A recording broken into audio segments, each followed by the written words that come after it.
बगलामुखी महाविद्या का रहस्यमय परिचय।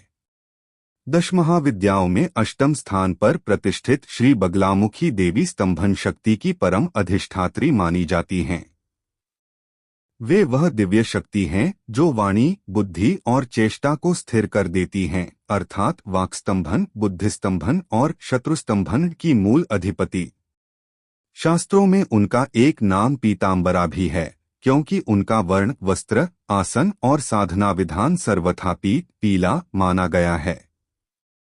वे सुवर्णमय सिंहासन पर विराजमान, एक हाथ से शत्रु की जिह्वा पकड़कर और दूसरे हाथ में गदा धारण किए प्रकट होती हैं। यह रूप संकेत करता है कि असत्य वाणी और अन्याय का दमन उनका स्वभाव है।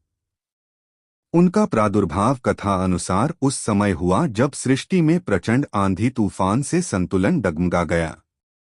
तब देवताओं की प्रार्थना पर हरिद्रा सरोवर से एक दिव्य पीतवर्णा शक्ति प्रकट हुई। वही बगलामुखी थीं, जिन्होंने स्तंभन कर सृष्टि की गति को संतुलित किया। तात्विक स्वरूप। तत्व स्तंभन, नकारात्मक शक्तियों की गति रोकना। बीज, हिली, हरी और क्ली के सम्मिलित तेज का रूप। दिशा, दक्षिण। रंग, पीत, हल्दी, स्वर्ण, सूर्य की प्रभा। तत्वगत शक्ति, वाणी और मन को नियंत्रित करना। बगलामुखी साधना का वास्तविक अर्थ किसी को हानि पहुंचाना नहीं, बल्कि अन्याय और अधर्म की गति को रोकना है। साधना के पात्र, योग्य साधक। बगलामुखी साधना अत्यंत प्रभावशाली है, अतः इसके लिए साधक में विशेष गुण अपेक्षित हैं। 1. संयमी और शुद्ध आचरण वाला, जिसका आहार विहार सात्विक हो, ब्रह्मचर्य या इंद्रिय निग्रह का पालन करता हो। 2. गुरु दीक्षित। बिना योग्य गुरु के मार्गदर्शन के यह साधना आरंभ नहीं करनी चाहिए। 3. न्यायपूर्ण उद्देश्य। यदि साधक का उद्देश्य आत्मरक्षा, न्याय प्राप्ति या धर्म की रक्षा हो, तभी वह पात्र माना जाता है। 4. मानसिक स्थिरता। क्योंकि यह साधना मन और वाणी से जुड़ी है, अतः मानसिक असंतुलन वाला व्यक्ति इसके लिए उपयुक्त नहीं। अपात्र, अयोग्य साधक। दुष्ट भाव से प्रेरित व्यक्ति जो किसी निर्दोष को हानि पहुंचाना चाहता हो। अस्थिर मन या क्रोधी स्वभाव वाला। नशा, मांस, असंयम में लिप्त व्यक्ति। बिना गुरु अनुमति प्रयोग करने वाला। ऐसे व्यक्ति यदि यह साधना करते हैं तो साधना विपरीत फल दे सकती है, जैसे मानसिक अस्थिरता, वाणी में दोष या पारिवारिक कलह। साधना विधि का संक्षिप्त रूप। पीत वस्त्र धारण करें। पीले आसन पर दक्षिणाभिमुख बैठें। हल्दी की माला से हिली बीज मंत्र का जप करें। पीले पुष्प, चने की दाल, बेसन लड्डू का भोग लगाएं। मुख्य बीज मंत्र सामान्य जप हेतु। ओम ही बगलामुखी सर्वदुष्टाना वाचम मुखम पदं स्तंभय जिह्वा कीलय बुद्धि विनाशय हली ओम स्वाहा। गंभीर अनुष्ठान सदैव गुरु मार्गदर्शन में ही करें। साधना के लाभ। 1. शत्रु शमन। अन्यायपूर्ण विरोधियों की शक्ति स्वतः क्षीण होने लगती है। 2. वाणी में प्रभा। वाद विवाद, न्यायालय, राजनीति, भाषण में सफलता। 3. भय निवारण। आंतरिक और बाहरी भय शांत होते हैं। 4. मानसिक स्थिरता। चंचल मन स्थिर होकर निर्णय क्षमता बढ़ती है। 5. तांत्रिक बाधा शमन। नकारात्मक ऊर्जाओं का स्तंभन। संभावित हानि। यदि दुरुपयोग किया जाए तो साधक की वाणी रुकावटपूर्ण हो सकती है। आर्थिक हानि या सामाजिक अपयश संभव। मानसिक बेचैनी और स्वप्न दोष। गुरोपमान या नियम भंग करने पर साधना निष्फल। बगलामुखी साधना अग्नि के समान है, जो भोजन भी पकाती है और घर भी जला सकती है। आध्यात्मिक दृष्टि से गूढ़ तत्व में बगलामुखी का अर्थ है अपने भीतर के विकारों की गति रोकना। जब साधक हिली का जप करता है, तब वह बाह्य शत्रु से अधिक अपने अहंकार, क्रोध और असत्य को स्तंभित करता है। आत्म सच्ची बगलामुखी साधना किसी के विनाश के लिए नहीं, बल्कि अधर्म की गति रोकने के लिए है। पीतांबरा का स्तंभन एक रहस्यमय तांत्रिक कथा। बगलामुखी साधना पर आधारित। एक प्रस्तावना, पीत ज्योति का आह्वान। रात्रि के तृतीय प्रहर में जब दिशाएं मौन और वायु स्थिर हो जाती है, तब साधना की सूक्ष्म धारा पृथ्वी के भीतर प्रवाहित होती है। उसी कालखंड में विंध्याचल की एक निर्जन कंदरा में एक साधक बैठा था। नाम था विरक्तानंद। वह जन्म से साधारण ब्राह्मण था, किंतु अंतर्मन में एक ज्वाला जलती थी, धर्म की रक्षा की ज्वाला। उसके गुरु सिद्ध तपस्वी महेश्वरानंद ने उसे चेताया था, बगलामुखी की साधना अग्नि है। यह केवल शत्रु को नहीं, साधक को भी परखती है। परंतु उसी क्षेत्र में एक और तांत्रिक था, क्रूराचार्य। वह शक्ति का उपासक नहीं, शक्ति का व्यापारी था। उसका उद्देश्य था वशीकरण, स्तंभन और लोकभ्रम। यहीं से प्रारंभ होती है पीत ज्योति और काली अभिलाषा की कथा। 2. क्रूराचार्य का उदय, शक्ति का दुरुपयोग। क्रूराचार्य ने अनेक गुप्त अनुष्ठान किए थे। वह थिली बीज का जप तो करता था, किंतु हृदय में करुणा नहीं थी। उसने धन और भय के माध्यम से लोगों को अपने अधीन कर लिया। गांव में जो भी उसका विरोध करता, उसकी वाणी रुद्ध हो जाती, व्यापार ठप हो जाता। लोग कहते, यह स्तंभन है। यह बगलामुखी की कुपा नहीं, कुपित रूप है। किंतु क्रूराचार्य भूल गया था, देवी शक्ति को छल से नहीं, समर्पण से पाया जाता है। विरक्तानंद का व्रत। विरक्तानंद ने संकल्प लिया, मैं किसी व्यक्ति का विनाश नहीं करूंगा, मैं केवल अधर्म की गति रोकूंगा।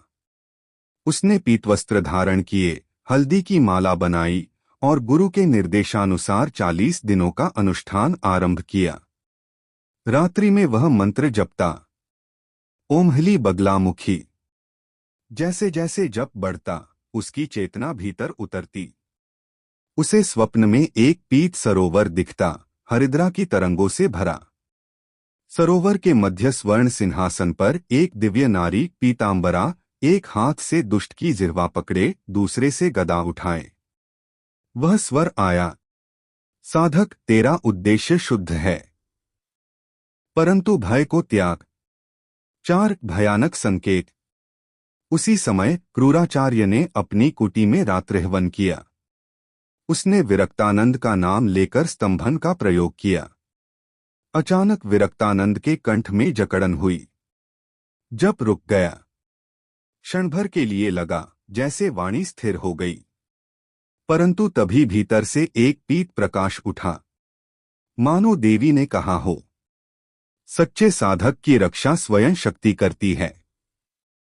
जकड़न टूटी, मंत्र पुनः प्रवाहित हुआ। 5. गुरु का रहस्य।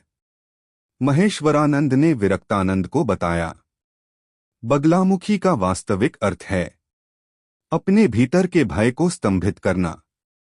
यदि तू भय से मुक्त है तो कोई तुझे बांध नहीं सकता। उन्होंने एक गूढ़ तांत्रिक रहस्य बताया, स्तंभन का सर्वोच्च प्रयोग शत्रु पर नहीं, अहंकार पर होता है। 6. अंतिम टकराव। पूर्णिमा की रात्रि। क्रूराचार्य ने अंतिम अनुष्ठान किया। वह चाहता था कि विरक्तानंद की साधना सदा के लिए निष्फल हो जाए। उसने श्मशान में पीत दीप जलाए, परंतु हृदय में अंधकार था। विरक्तानंद उसी समय अपने पीत आसन पर बैठा। उसने संकल्प लिया, यदि मैं शुद्ध हूं तो अधर्म स्वयं रुक जाएगा। दोनों के मंत्र आकाश में टकराए। वातावरण स्थिर हो गया। वायु रुक गई। अचानक क्रूराचार्य के सामने वही पीतांबरा प्रकट हुई, परंतु इस बार उनका रूप भयानक था। नेत्र अग्निमय, वाणी वज्रवत। उन्होंने कहा, तूने शक्ति को साधन नहीं, हथियार बनाया। अब तेरी वाणी ही स्तंभित होगी। क्रूराचार्य की जिह्वा जड़ हो गई। उसकी सिद्धियां नष्ट हो गईं। करुणा का उत्कर्ष। विरक्तानंद ने यह अनुभूति की। वह श्मशान पहुंचा। क्रूराचार्य भूमि पर पड़ा था, वाणीहीन परंतु नेत्रों में पश्चाताप। विरक्तानंद ने देवी से प्रार्थना की, हे माँ, यदि मैं आपका सच्चा भक्त हूं तो इसे ज्ञान दीजिए। तभी भीतर से संदेश आया, सच्चा स्तंभन दुष्टता का है, व्यक्ति का नहीं। क्रूराचार्य की वाणी लौटी, पर अब उसमें अहंकार नहीं था। 8 साधना का फल। गांव में शांति लौटी। विरक्तानंद ने कोई यश नहीं लिया। वह समझ चुका था, बगलामुखी साधना का वास्तविक फल शत्रु विनाश नहीं, धर्म स्थापन है। उसकी वाणी प्रभावशाली हुई पर विनम्र। उसका मन स्थिर हुआ पर करुणामय। 9 तात्विक उपसंहार। यह कथा हमें सिखाती है, शक्ति का दुरुपयोग स्वयं को नष्ट करता है। साधना का उद्देश्य बाह्य विजय नहीं, आंतरिक संतुलन है। बगलामुखी की कृपा तभी मिलती है जब हृदय निष्कपट हो। पीतांबरा की स्तंभन शक्ति अंततः अधर्म को रोकती है और सच्चे भक्त को निर्भय बनाती है। अंतिम संदेश। बगलामुखी साधना रहस्यमयी है, भयानक भी प्रतीत हो सकती है, परंतु उसका हृदय करुणा है। जो साधक इसे आत्मशुद्धि और धर्मरक्षा हेतु करता है, उसे देवी स्वयं मार्ग दिखाती हैं, और जो इसे स्वार्थ या अहंकार से करता है, वह अपनी ही वाणी में बंध जाता है। बगलामुखी साधना, विस्तृत एवं शास्त्रीय मार्गदर्शन। बगलामुखी साधना तांत्रिक परंपरा की अत्यंत प्रभावशाली साधना मानी जाती है। यह स्तंभन शक्ति की साधना है, अर्थात नकारात्मक प्रवृत्तियों, अन्याय, भय और अशांत मन को स्थिर करना। महत्वपूर्ण चेतावनी। उच्च तांत्रिक अनुष्ठान, हवन, शत्रुस्तंभन, विशेष प्रयोग आदि सदैव योग्य गुरु के मार्गदर्शन में ही करें। यहाँ दी जा रही विधि सात्विक एवं आत्मरक्षा आत्मशुद्धि हेतु सामान्य साधना है। 1 साधना का उद्देश्य स्पष्ट करें। सर्वप्रथम संकल्प शुद्ध होना चाहिए, किसी निर्दोष को हानि पहुंचाने हेतु नहीं, स्वार्थी वशीकरण हेतु नहीं। आत्मरक्षा, न्याय की रक्षा, वाणी एवं मन की स्थिरता। 2 साधक की तैयारी, आचार विचार।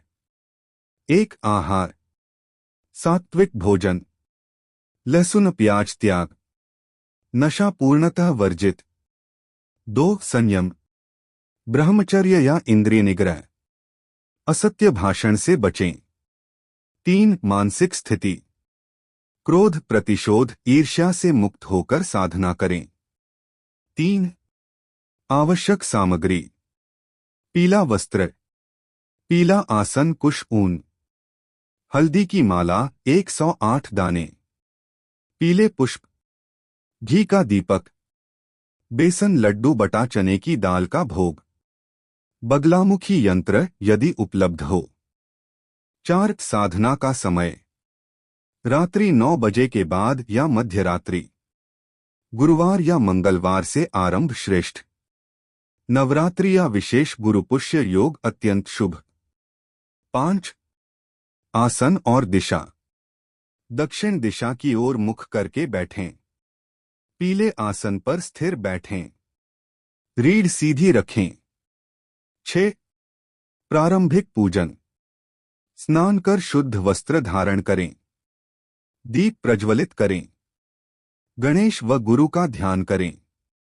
देवी का ध्यान इस प्रकार करें, पीतवर्णा पीतांबरा सुवर्ण सिंहासन पर विराजमान, एक हाथ से दुष्ट की जिह्वा पकड़कर दूसरे हाथ में गदा धारण किए। 7 मुख्य मंत्र, सामान्य जप हेतु प्रचलित मंत्र, ओम ह्ली बगलामुखी सर्वदुष्टाना वाचम मुखं पदंस्तंभय, जिह्वा कीलय बुद्धि विनाशय ह्ली ओम स्वाहा। जप संख्या, प्रारंभिक साधक 1 माला 108 प्रतिदिन। गंभीर साधना 5 या 11 माला। सिद्धि अनुष्ठान 1,25,000 जप केवल गुरु मार्गदर्शन में। 8। ध्यान प्रक्रिया।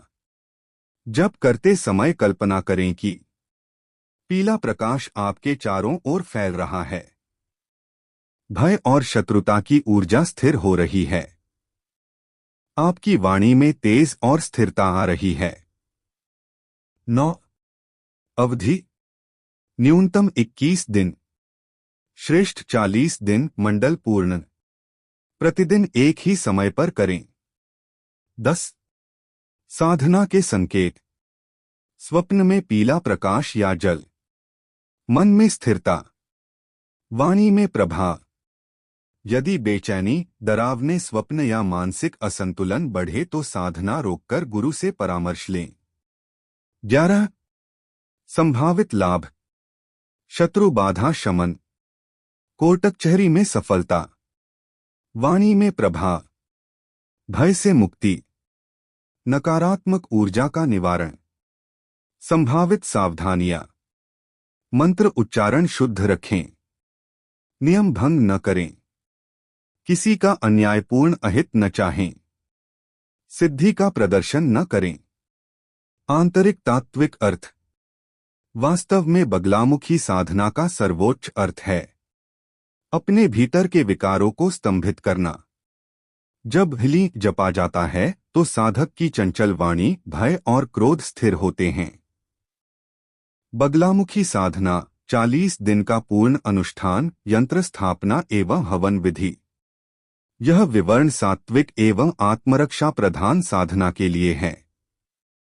उग्र तांत्रिक प्रयोग सदैव गुरु मार्गदर्शन में ही करें। भाग 1 40 दिन का पूर्ण अनुष्ठान, मंडल साधना। 1 प्रारंभ का शुभ समय। गुरुवार, मंगलवार या शुक्ल पक्ष की अष्टमी चतुर्दशी। रात्रि 9 बजे के बाद या मध्य रात्रि। एक ही समय प्रतिदिन बनाए रखें। 2 पूर्व तैयारी। पहले दिन पीले वस्त्र धारण करें। दक्षिण दिशा की ओर पीला आसन बिछाएं। घी का दीपक जलाएं। गणेश व गुरु ध्यान करें। संकल्प लें, मैं यह साधना आत्मशुद्धि, भय निवारण और धर्मरक्षा हेतु कर रही हूं। 3 दैनिक क्रम। डे 1 40। 1 ध्यान 5-10 मिनट। पीत प्रकाश की कल्पना करें जो चारों ओर फैल रहा है। 2 मंत्र जप। ओम ह्ली बगलामुखी सर्वदुष्टाना वाचम मुखं पदंस्तंभय। जिह्वा कीलय बुद्धि विनाशय ह्ली ओम स्वाहा। न्यूनतम 1 माला 108। श्रेष्ठ 5 माला। गंभीर साधक 11 माला। हल्दी की माला का प्रयोग करें। 3 स्तुति। पीतांबरे नमो देवी स्तंभिनी शत्रुनाशिनी। 4 भोग। बेसन लड्डू, चने की दाल, पीले पुष्प अर्पण। 5 समापन प्रार्थना। हे मां, मेरे भीतर के भय, क्रोध और अन्याय को स्तंभित करो। 4 40वें दिन विशेष विधान। 11 माला जप। पीले वस्त्र दान। कन्या या ब्राह्मण को भोजन। यदि संभव हो तो लघु हवन करें। विधि नीचे दी गई है। भाग 2 बगलामुखी यंत्र स्थापना विधि। यंत्र की तैयारी। ताम्रपत्र या भोजपत्र पर अंकित यंत्र। हल्दी या अष्टगंध से पूजन। स्थापना प्रक्रिया। गुरुवार को यंत्र स्थापित करें।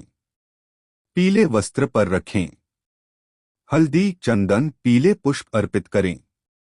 108 मंत्र जप कर प्राण प्रतिष्ठा करें। ओम ह्ली यंत्राय नमः। यंत्र की देखभाल। प्रतिदिन दीप दिखाएं। सप्ताह में 1 बार हल्दी अर्पित करें। यंत्र को अशुद्ध स्थान पर न रखें। भाग 3 बगलामुखी हवन विधि सात्विक रूप। बिना गुरु दीक्षा बड़े अनुष्ठान न करें। यह लघु हवन है। सामग्री। आम की लकड़ी, गाय का घी, हल्दी मिश्रित हवन सामग्री, पीले तिल, गुड़। विधि: संकल्प लें, अग्नि प्रज्वलित करें, प्रत्येक आहुति पर मंत्र पढ़े, ओम ह्ली बगलामुख्य स्वाहा, या मुख्य मंत्र के अंत में स्वाहा कहकर आहुति दें। आहुति संख्या: 108 आहुति सामान्य, 1008 विशेष। पूर्णाहुति: नारियल या गुड़ घी मिश्रण। प्रार्थना करें, माँ मेरे जीवन से अन्याय की गति रोक दो। भाग 4 उग्र और सौम्य साधना में अंतर। विषय: सौम्य साधना, उग्र साधना। उद्देश्य: आत्मरक्षा, स्थिरता। शत्रु स्तंभन। समय: रात्रि या ब्रह्म मुहूर्त, मध्यरात्रि। मार्गदर्शन: स्वयं कर सकते हैं। गुरु आवश्यक। जोखिम: न्यून, उच्च। साधना के संभावित अनुभव: पीले प्रकाश के स्वप्न, वाणी में प्रभाव, विरोधियों की शक्ति कम होना। मानसिक स्थिरता: यदि भय, असंतुलन या नकारात्मक अनुभव बढ़े तो साधना रोकें। गूढ़ तात्विक रहस्य: वास्तविक बगलामुखी साधना है अपने भीतर के क्रोध, भय और असत्य को स्तंभित करना। जब साधक ह्ली का जप करता है तब वह बाह्य शत्रु से पहले अपने मन को स्थिर करता है।